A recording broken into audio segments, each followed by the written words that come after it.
रानो चिड़िया अपने दो बेटों कुकू और बंटी के साथ एक छोटे से घर में रहती थी। अरे कुकू बेटा, जल्दी जल्दी खाना खाओ और स्कूल की तरफ रवाना हो जाओ। तुम हर रोज बहुत देर कर देते हो। हाँ माँ, मैं तैयार हो रहा हूँ। आप जल्दी से जाएं और मेरे लिए खाना लेकर आ जाएं। फिर रानो चिड़िया जल्दी से जाती है और कुकू के लिए मजेदार खाना लेकर आती है। माँ, आज के खाने की तो बात ही कुछ और है। ये तो बहुत ज्यादा लजीज लग रहा है। चलो चलो, अब बातें बनाना बंद करो। जल्दी से दोनों भाई मिलकर खाना खा लो, फिर तुम्हें स्कूल छोड़कर आ जाती हूँ। मम्मा, ये बहुत ज्यादा मजे का है। आप रोजाना ऐसा ही खाना बनाया करो ना। ओफो, आज तो बातें करते करते बहुत ज्यादा देर हो गई है। बेटा, तुम स्कूल अकेले ही चले जाना, मैं तुम्हें छोड़कर नहीं आ सकती हूँ। कुछ नहीं होता माँ, मैं चला जाऊंगा। आप मेरी फिक्र ना करें। फिर रानो चिड़िया का बड़ा बेटा कुकू अकेला ही स्कूल चला जाता है और रानो चिड़िया अपने बेटे बंटी को लेकर काम पर चली जाती है। चलो बंटी बेटा, आज तो बहुत ज्यादा देर हो गई है। अब जल्दी जल्दी जाओ और धागों को सीधा करो, मैं सिलाई कर देती हूँ। अच्छा मम्मा, लेकिन धागे सीधे करना मुझे नहीं आते। मैं तो मशीन का चरखा ही घुमाता हूँ ना। बेटा, आज वक्त बहुत कम है। आज तुम धागे सीधे करके देख लो ना, मैं अकेली ही कर लूंगी सारा काम। फिर बंटी जल्दी से धागों को सीधा करने लग जाता है और रानो चिड़िया जल्दी जल्दी कपड़े सिलाई करने लग जाती है। माँ, ये धागे सीधे करना बहुत ज्यादा मेहनत का काम है, लेकिन मुझे बहुत ज्यादा मजा आ रहा है। ऐसे कैसे मजा आ रहा है तुम्हें? ये सचमुच बहुत ज्यादा मेहनत का काम है। माँ, आप मेरे साथ हैं ना, इसीलिए मुझे मजा आ रहा है। अच्छा बेटा, अब जल्दी जल्दी काम की तरफ ध्यान दो। देखो, आज बहुत ज्यादा देर हो गई है। मैंने कपड़े सिलाई करके बेचने भी हैं। इस तरह रानो चिड़िया और बंटी दिन रात मेहनत करते थे। माँ, 1 महीना पूरा हो गया है। मेरे स्कूल की फीस में जमा करवानी है। मेरी टीचर कह रही थी कल फीस लेकर आनी है। अरे बेटा, मेरे पास इतने पैसे नहीं हैं। मैं तुम्हारी फीस कहाँ से अदा करूँ? तुम अपनी टीचर को कह दो, 1 महीना और दे देगी मुझे। माँ, मेरी टीचर मेरी कोई बात भी नहीं सुनती। हमेशा मुझ पर गुस्सा करती रहती हैं। अगर आप खुद जाकर बात कराएंगे, शायद वो मुझ पर गुस्सा ना करें। अच्छा चलो, मैं चली जाऊंगी और हम तुम्हारी फीस जमा करने के लिए और ज्यादा मेहनत करेंगे। अगले दिन रानो चिड़िया खूब ज्यादा मेहनत करती है और कई कपड़े तैयार करके एक जगह पर रख देती है। अरे बेटा, आखिरकार ये कपड़े तैयार हो ही गए। अब हमारा बहुत ज्यादा फायदा होगा। हमें काफी ज्यादा सारे पैसे मिलने वाले हैं। अरे माँ, सच में? फिर तो मैं अपने लिए खिलौने भी लूंगा। इतने दिन हो गए, मेरा बहुत ज्यादा दिल करता है खिलौनों के साथ खेलने को। अरे हाँ हाँ, मैं अपने मेहनती बेटे को नए नए खिलौने भी लेकर दूंगी और तुम्हारे भाई की सारी फीस भी अदा कर दूंगी। तो मम्मा, चलो ना पैसे लेने के लिए। फिर रानो चिड़िया जल्दी से अपने मैनेजर के पास चली जाती है। हाँ भाई रानो, यहाँ पर कैसे आना हुआ? बॉस, मुझे पैसे चाहिए थे। मेरा सारा काम हो गया है, अब मुझे मेरे पैसे मिलना बाकी हैं। क्या मतलब तुम्हारा सारा काम हो गया है? क्या तुमने 100 जोड़े कपड़े तैयार कर दिए हैं? हाँ हाँ बिल्कुल, मैंने पूरे 101 जोड़े कपड़े तैयार किए हैं। एक फालतू भी कर दिया है। पैसे तो मैं तुम्हें अभी नहीं दे सकता, मेरे पास पैसे नहीं हैं। तुम कुछ दिनों बाद आओ ना मेरे पास। पर बॉस, आप हमेशा हर किसी को उसके पैसे वक्त पर दे देते हैं, तो आज मेरे साथ ऐसा क्यों कर रहे हैं? मुझे मेरे पैसे दे देना। कहा ना नहीं है। इन 10,000 के पीछे क्या मैं मरता हूँ? तुम्हारे पैसे तुम्हारे मुंह पर मारूंगा अगर मेरे पास होंगे। अभी यहाँ से दफा हो जाओ। अच्छा, शायद आपके पास नहीं होंगे, लेकिन मैं कुछ दिनों बाद आऊंगी। आप मेरे पैसे अपने पास रखना। फिर रानो चिड़िया बेचारी उदास होकर दफ्तर से बाहर आ जाती है।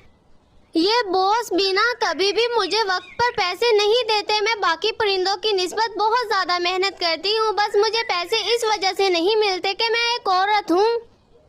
अभी रानो चिड़िया ऐसा कह ही रही थी कि वहाँ पर तोता आ जाता है। अरे रानो बहन, क्या हुआ? तुम उदास खड़ी हो? आज तो सबको पैसे मिलने थे, तुम यहाँ पर अकेली क्यों खड़ी हो? क्या बताऊं तोते भाई, सर ने मुझे पैसे दिए ही नहीं। उन्होंने कहा मेरे पास पैसे खत्म हो गए हैं। अच्छा, लेकिन मुझे तो बुलाया है उन्होंने पैसे देने के लिए। मैं जाता हूँ और देखता हूँ क्या सच में उनके पास पैसे नहीं हैं। फिर तोता जल्दी से अपने अफसर के पास चला जाता है। हाँ भाई तोते, तुम्हें ही याद कर रहा था मैं। अपने पैसे लो और यहाँ से जाओ। शुक्रिया बॉस आपका, इस बार तो आपने मुझे बहुत ज़्यादा पैसे दिए हैं। हाँ हाँ, मेरे पास बहुत ज़्यादा सारे पैसे हैं। यहाँ पर पूरा दराज भरा हुआ रखा है। तुम्हें और पैसों की ज़रूरत हो तो मुझे बता देना। अच्छा सर, पर वो रानो चिड़िया बाहर उदास खड़ी है। उसने कहा कि बॉस ने मुझे पैसे ही नहीं दिए। आपने उसके साथ ऐसा क्यों किया है? देखो भाई, वो एक औरत है और औरतों का काम करना मुझे पसंद नहीं है, इसीलिए मैं पैसे उसे इतनी जल्दी नहीं दूंगा। बॉस, आपने उसके साथ अच्छा नहीं किया। उसके 2 बेटे हैं, उसे अपने बेटों की ख्वाहिशात को पूरा करना होता है। एक बेटे की स्कूल की फीस अदा करनी होती है। आप थोड़ा सा तो लिहाज करें ना। नहीं नहीं, जब कोई लड़की घर से बाहर निकलकर काम करती है तो मुझे ये बिल्कुल भी पसंद नहीं है और उसके पैसे मैं ऐसे ही अटका कर रखूंगा। चलो कुछ नहीं होता, मैं जा रहा हूँ यहाँ से। फिर तोता जल्दी से रानो चिड़िया के पास आता है और उसे सारी बात बता देता है। अरे बॉस की ऐसी सोच क्यों है कि औरतें सिर्फ अपने घर में ही रहकर काम कर सकती हैं? हमारी भी कई मजबूरियां होती हैं। हाँ चिड़िया, मैंने बॉस को बहुत समझाया लेकिन वो मेरी कोई बात समझने को तैयार ही नहीं है। तो इसका मतलब अब मुझे मेरे पैसे नहीं मिलेंगे? मैंने इतनी ज्यादा सारी मेहनत की थी, अब मैं कहाँ जाऊंगी? चिड़िया, तुम्हें कोई प्लान बनाना होगा जिससे बॉस को सबक सिखा सको। अब तुम अपने घर वापस चली जाओ। फिर रानो चिड़िया अपने घर वापस चली जाती है।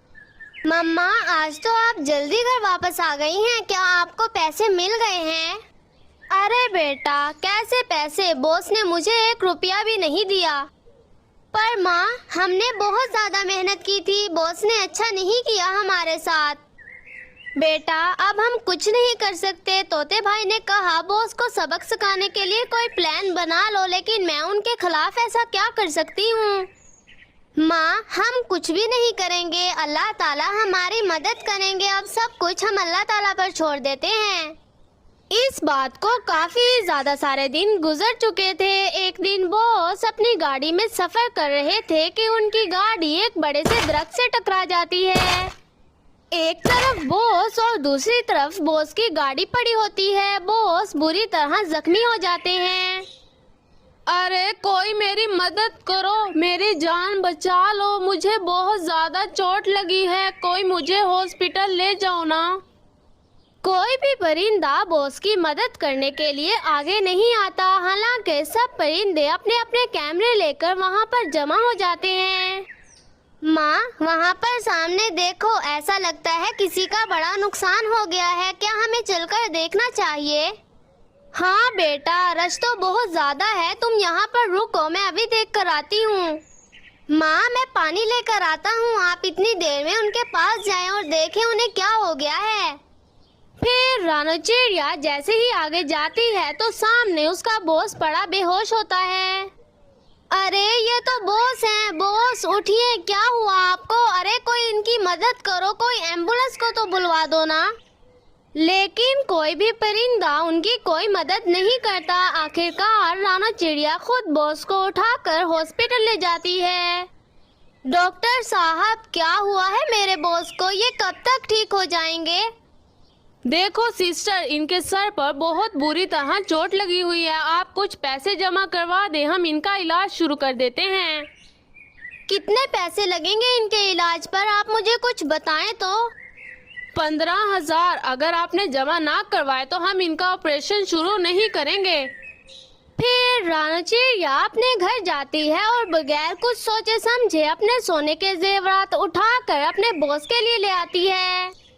अरे सिस्टर, यहाँ पर जेवरात नहीं चलते। मैंने आपसे कहा था आप मुझे पैसे दे दें। डॉक्टर साहब, इन जेवरात से जितना भी मुनाफा हो आप ही रख लेना। आप मेरे बॉस की जान तो बचाए ना।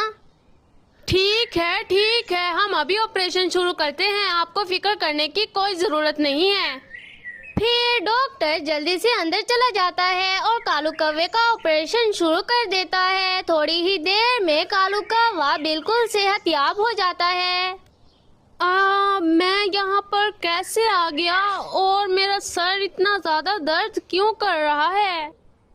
आपको होश आ चुका है। अब मैं आपके घर वालों को बुलाकर ले आता हूँ। मेरे घर वाले और मुझे क्या हुआ था? मुझे यहाँ पर कौन लेकर आया है? डॉक्टर साहब मुझे कुछ बताओ तो। आपको रानो नाम की एक चिड़िया लेकर आई थी, मैं उसे भेजता हूँ, आप इंतजार करें।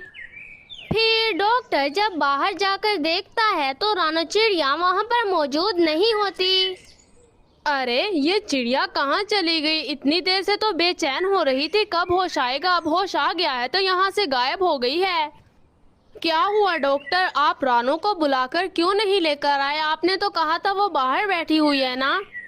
हाँ बैठी थी बाहर, लेकिन अब तो वो गुम हो गई है, पता नहीं कहाँ चली गई। और डॉक्टर साहब आपने जो मेरा ऑपरेशन किया है इसके लिए कितने पैसे लगेंगे? 15,000 रुपये लगने थे, लेकिन उसी रानो चिड़िया ने अपने जेवरात मुझे जमा करवा दिए हैं और तुम्हारा ऑपरेशन करवा दिया है। आप ऐसा करें, जब मुझे छुट्टी मिलेगी तो आप सारे जेवरात मुझे वापस कर देना और मुझसे कुछ पैसे ले लेना। अच्छा चलो ठीक है। वैसे वो आपकी लगती क्या है जो उसने आपकी इतनी ज़्यादा फिक्र की है?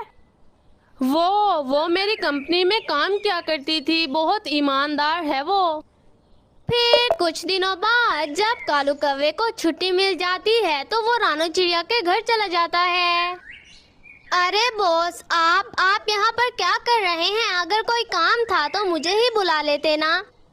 रानो तुमने मेरी मदद कर कर बहुत अच्छा किया। अगर तुम ना होती तो आज मैं इस दुनिया में ना होता। अरे बॉस कुछ नहीं होता, आपकी जान बचाना मेरा फर्ज था क्योंकि आप मेरे बॉस हैं। बाकियों ने तो मेरी जान नहीं बचाई, सिर्फ तुम वो बहादुर हो जिसने मेरी जान बचाई। मैं तुम्हारे आगे सलाम पेश करता हूँ। अरे सर, आप ये क्या कह रहे हैं? आप तो औरतों के खिलाफ है ना कि वो बाहर जाकर कोई काम नहीं कर सकती। हूँ नहीं था, अब मेरी सोच तुमने बिल्कुल बदल दी है। तुम्हारा बहुत बहुत शुक्रिया रानो। शुक्र है, आपकी भी तो सोच बदली। अब आप ठीक है ना? अब आप अपने घर जा सकते हैं। ऐसे कैसे? ये अपने सारे जेवरात पकड़ो और ये 10,000 रुपये जो उस दिन मैंने तुम्हें नहीं दिए थे। वैसे मैं मना तो कर सकती हूँ इन सारी चीजों के लिए, लेकिन ये मेरी मेहनत की कमाई है, मैं इसे रायगा नहीं जाने दूंगी। फिर रानो चिड़िया अपने सारे पैसे और जेवरात लेकर अपने बच्चों के साथ हंसी खुशी जिंदगी गुजारने लग जाती है। आज गोरी कौवी अपने बेटे जग्गू के लिए आम का फल लेकर आई थी। मम्मा, मैं आम नहीं खाऊंगा, मुझे आम पसंद नहीं है। आप हर बार मेरे लिए आम ही ले आती हैं। अरे बेटा, गर्मियों का मौसम शुरू हो गया है और गर्मियों में आम ही उगते हैं, तो तुम आम चुपचाप खा लो। माँ, मैंने कहा ना मैं नहीं खाऊंगा तो नहीं खाऊंगा। आप बेवजह मेरे साथ जबरदस्ती ना करें वरना मैं इसे बाहर फेंक दूंगा। अपने बेटे की इस आदत की वजह से गोरी कौवी बहुत ज्यादा परेशान थी। अरे अब इस लड़के का मैं क्या करूं? ये तो मेरी कोई बात मानता ही नहीं है, ना मेरी किसी बात का जवाब देता है, हमेशा उल्टा ही बोलता है। माँ, अब जल्दी जाएं, मेरे लिए आम की जगह कुछ और लेकर आए, मेरा दिल नहीं करता आम खाने को। और दूसरी तरफ जंगल में रहने वाली रानो चिड़िया का बेटा बहुत ही ज्यादा मासूम था। वो अपनी मम्मा की लाई हुई तमाम चीजों को खूब मजे से खा लेता था।